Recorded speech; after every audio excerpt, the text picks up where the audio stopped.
चाहे चटर चटर ई छौड़ा बटर खिया के ना ता उठावा चाटल चाहे चटर चटर ई छौड़ा बटर खिया के ना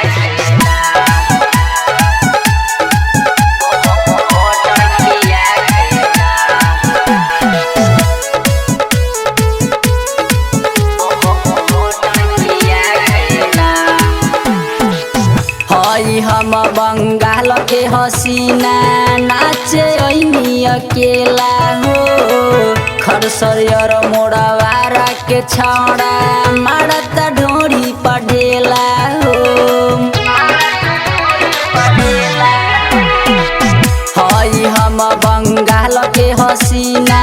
नाचे ऐनी अकेला हो खरसरियर मोड़वारा के छौड़ा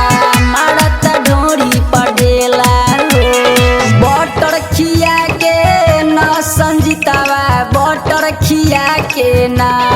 सखी रे बटर खिया के नया मनावा बटर खिया के ना ता उठावा चाटल चाहे चटर चटर मनो जावा बटर खिया के ना ता उठावा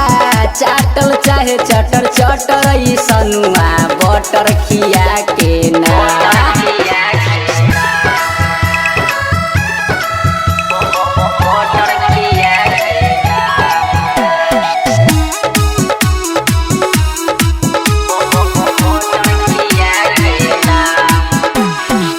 ऐनी नाचे उमर बकाचे हाथ फेरत बा झूला पर कहता फिदा बारे गोविंदवा तोरा दुनू रसगुल्ला पर ऐनी नाचे उमर बकाचे हाथ फेरत बा झूला पर कहता फिदा बारे गोविंदवा तोरा दुनू रसगुल्ला पर बटर खिया के नई छौड़ा बटर खिया के ना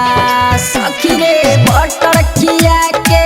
नई छौड़ा बटर खिया के ना